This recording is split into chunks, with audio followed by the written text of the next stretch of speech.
अब ना supreme court ना सहारा, ना ही किसी कंपनी जिसमें भी पैसा फंसा हुआ है, जिसका भी किसी भी कंपनी के मालिक या कंपनी से लेना देना नहीं है। सारा पैसा भुगतान करेगा आप सरकार। जी हाँ साथियों, आपने बिल्कुल सही सुना है और बिल्कुल सही वीडियो पे आए हैं।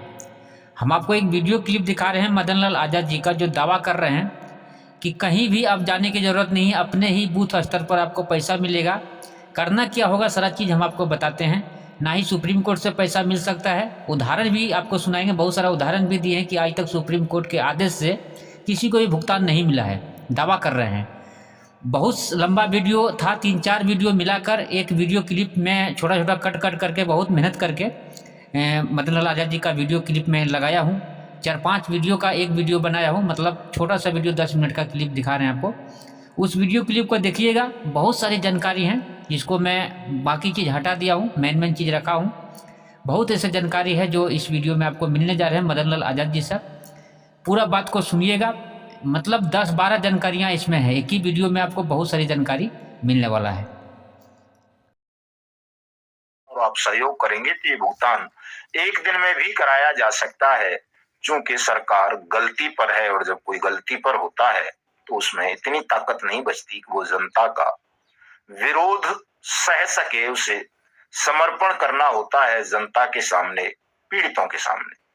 हमारे संगठन से जुड़िए ठगी पीड़ित जमाकर्ता परिवार की सदस्यता लें। सदस्यता नहीं भी लेना चाहें तो कोई बात नहीं, वैसे सदस्यता हमने 1 रुपए में भी खुली कर रखी है कि 1 रुपया देके भी कोई हमारा मेंबरशिप ले सकता है। ले लेंगे तो बहुत अच्छी बात है, चूंकि संगठन की आवश्यकता तो है। बिना संगठन के इतना बड़ा आंदोलन न खड़ा किया जा सकता है, ना उसको चलाया जा सकता है, ना इस लड़ाई को जीता जा सकता है। इसलिए संगठन भी बहुत जरूरी है। तो संगठन से भी जुड़ना चाहिए तमाम लोगों को। और फिर भी अगर कोई साथी नहीं जुड़ना चाहे तो कोई बहुत बड़ा तूफान नहीं आ जाएगा, लेकिन आंदोलन से सब साथी जुड़े। 9 दिसंबर को आंदोलन में देश भर में लगना चाहिए कि एक बड़ा आंदोलन देश में ठगी पीड़ितों का खड़ा हो गया है और अब ये सैलाब सरकार को डुबो ले जाएगा अगर सरकार ने 1 मई 2025 से पहले सबका भुगतान बट्स एक्ट 2019 के अंतर्गत नहीं किया। क्योंकि मैं बहुत दिनों से अपने सहारा इंडिया समूह के विक्टिम्स को ये अपील कर रहा था, कह रहा था कि आप किसी सुप्रीम कोर्ट के झंझट में मत पड़ो, यहाँ केवल समय नष्ट होगा।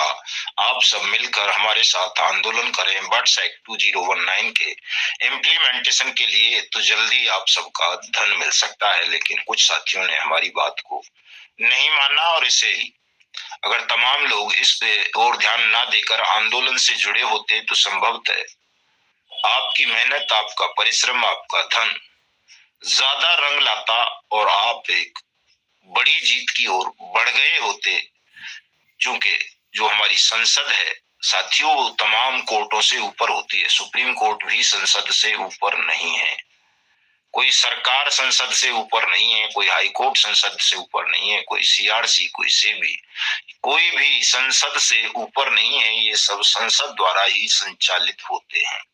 अगर संसद चाहे तो सुप्रीम कोर्ट के फैसलों को पलट दे, खारिज कर दे। संसद चाहे तो हाई कोर्ट के फैसलों को पलट दे। संसद चाहे तो नया कानून बना दे। इस्तेमाल करते हुए वर्ष 2019 में संसद ने देश के तमाम ठगी पीड़ितों का भुगतान करने के लिए अनियमित जमा योजनाएं पाबंदी अधिनियम 2019 सर्वसम्मति से अधिनियमित किया, बनाया। इसीलिए प्रधानमंत्री ने या कहें भारत सरकार ने लगभग 3 लाख कंपनियों को बैन कर दिया। देश में फास्ट ट्रैक कोर्ट बनाई गई, सक्षम और सहायक सक्षम अधिकारी अपॉइंट किए गए बट्स एक्ट 2019 के अंतर्गत। लेकिन सरकार की नीयत में खोट था इसलिए उसने इस कानून का प्रचार प्रसार नहीं किया और आवेदन होने के बाद भी लोगों का भुगतान नहीं किया। जो 2023 में एक नई संहिता भी बना दी, भारतीय न्याय संहिता 2023, जिसमें एजेंटों को भी अपराधी घोषित कर दिया गया कि अगर कोई एजेंट इस तरह की किसी भी कंपनी या क्रेडिट कोऑपरेटिव सोसाइटी में काम करता है तो वो भी अपराधी इस बीएनएस 2023 के अंतर्गत ठहराया जाएगा। उसको भी सजा मिलेगी, उसकी भी प्रॉपर्टी सीज की जाएगी, नीलाम की जाएगी। ऐसी व्यवस्था है। और मैं पहले से ही कहता रहा कि सरकार या सुप्रीम कोर्ट कोई भी आपकी कहीं भी कोई सुनवाई नहीं होगी जब तक आप एकजुट होकर बट्स एक्ट 2019 के इम्प्लीमेंटेशन की मांग नहीं करोगे। यही एक ऐसा हथियार है, यही एक ऐसा मुद्दा है जिसके नाम पर आप एकजुट हो सकते हो और इसको हथियार बनाकर आप सबका भुगतान करा सकते हो। और जब सबका भुगतान हो जाएगा तो ये जो निवेशक और एजेंट के बीच का झगड़ा है ये स्वतः खत्म हो जाएगा। और 1 सितंबर 2024 से तो लगातार हम पूरे देश में राष्ट्रव्यापी अनिश्चितकालीन असहयोग आंदोलन चला रहे हैं। हमारे साथी अभी भी चल रहा है और 9 दिसंबर को उसके 100 दिन पूरे होने जा रहे हैं। और 100 दिन पूरे होने पर हम देश भर में सरकार के पुतले जलाएंगे, प्रधानमंत्री के भी जबरदस्त रोष प्रदर्शन करेंगे, बट्स एक्ट 2019 के क्रियान्वयन की मांग करेंगे, भुगतान की मांग करेंगे, एजेंटों को स्वेच्छा, सम्मान, रोजगार, पुनर्वास की गारंटी का अधिकार देने की मांग करेंगे और हिंदुस्तान को ठगमुक्त बेईमान रहित राष्ट्र राज्य के रूप में स्थापित करने के लिए ठगों को सजाए मौत देने की मांग करेंगे। क्योंकि ठगों की सजाए मौत का कानून भी बीएनएस 2023 में धारा जोड़ी गई है। साथियों भाइयों, ये होगा तभी लेकिन जब आप सब एकजुट हो जाएंगे, अन्यथा ये सरकार, अगर आप चाहते हो कि सरकार के षड्यंत्र और ठगों के साजिश को विफल किया जाए, सबका भुगतान कराया जाए, सबको सुरक्षा दिलाई जाए, सम्मान दिलाया जाए, तो तमाम साथी एकजुट हो जाएं। बिना एकजुटता के, बिना एकता के आप इस लड़ाई को जीत नहीं सकते।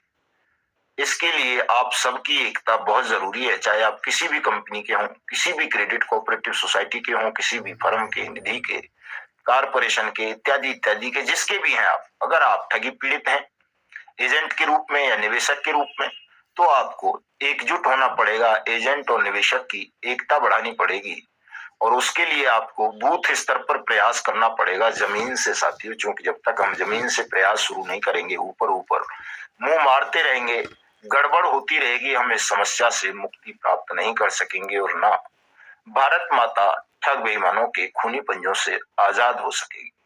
इस समस्या को तमाम साथी गंभीरता से समझिए और इस पर अपना ध्यान केंद्रित करते हुए लड़ाई लड़िए। 9 दिसंबर को चाहे आप कहीं भी हों, किसी भी कंपनी या क्रेडिट कोऑपरेटिव सोसाइटी के हों, अपने अपने जिला मुख्यालय, तहसील मुख्यालयों पर जबरदस्त रोष प्रदर्शन करें और सरकार को ज्ञापन भिजवाएं, पुतले जलवाएं, ताकि सरकार को एहसास हो सके कि अब ठगी पीड़ित चुप नहीं रहेंगे जब तक इनका भुगतान नहीं हो जाता, जब तक इन्हें सुरक्षा और सम्मान नहीं मिल जाता। ये करना अत्यावश्यक है साथियों।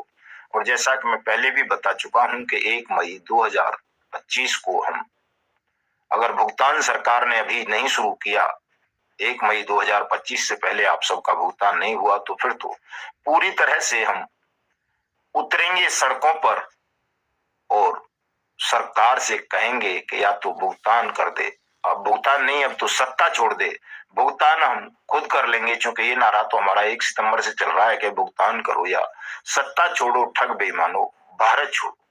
साथियों, हालात दिन पर दिन बिगड़ते जा रहे हैं। कहीं कहीं किसी किसी क्षेत्र में अच्छी खबरें भी आ जाती हैं, लेकिन जितनी अच्छी खबरें आती हैं उससे कई गुना बुरी खबरें आती हैं। आज भी आपको बहुत सारे लोग भ्रमित करते रहते हैं, कभी कोई संस्थान बना के, कभी कुछ बना के, कि हम हाई कोर्ट जाएंगे, सुप्रीम कोर्ट जाएंगे, ये कर लेंगे, वो कर लेंगे। लेकिन साथियों, अगर सुप्रीम कोर्ट से ही भुगतान होना होता तो 2012 में सहारा इंडिया पर सुप्रीम कोर्ट का आदेश आ गया था कि 3 महीने के अंदर 15% ब्याज के साथ सहारा इंडिया परिवार के निवेशकों का पैसा सेबी वापस कर दे। बाकायदा रिटायर्ड जस्टिस अग्रवाल साहब की अध्यक्षता में कमेटी भी बनाई गई थी, लेकिन किसी का पैसा वापस नहीं हुआ। इसी तरह का एक प्रमाण उदाहरण हमारे पास पीएसीएल पल्स का भी है। पर्ल ग्रुप की पीएसीएल इंडिया लिमिटेड के मामले में इसी सुप्रीम कोर्ट ने 2016 फरवरी में फैसला दिया था कि 6 महीने के अंदर से भी सबका पैसा वापस कर देगा 9% ब्याज के साथ तमाम निवेशकों का, लेकिन नहीं हुआ, जिस कारण से हजारों नहीं लाखों एजेंट बेघर हो गए, आत्महत्याएं कर ली, परिवार छोड़ना पड़ा, पलायन करना पड़ा और वो डिप्रेशन में आकर के भी कितने ही लोग काल कवलित हो गए। डिप्रेशन इतना बढ़ा दिया सरकार ने साथियों कि आप में से ज्यादातर लोग डिप्रेशन के शिकार हो गए और वो सत्य को समझ नहीं पाए कि सच क्या है, झूठ क्या है। सच और झूठ का अंतर की लड़ाई इतनी सरल नहीं है। ठगों से, बेईमानों से लड़ाई सरल नहीं हुआ करती है, ये बड़ी कठिन हुआ करती है और इसके लिए संयम की जरूरत होती है, धैर्य की जरूरत होती है।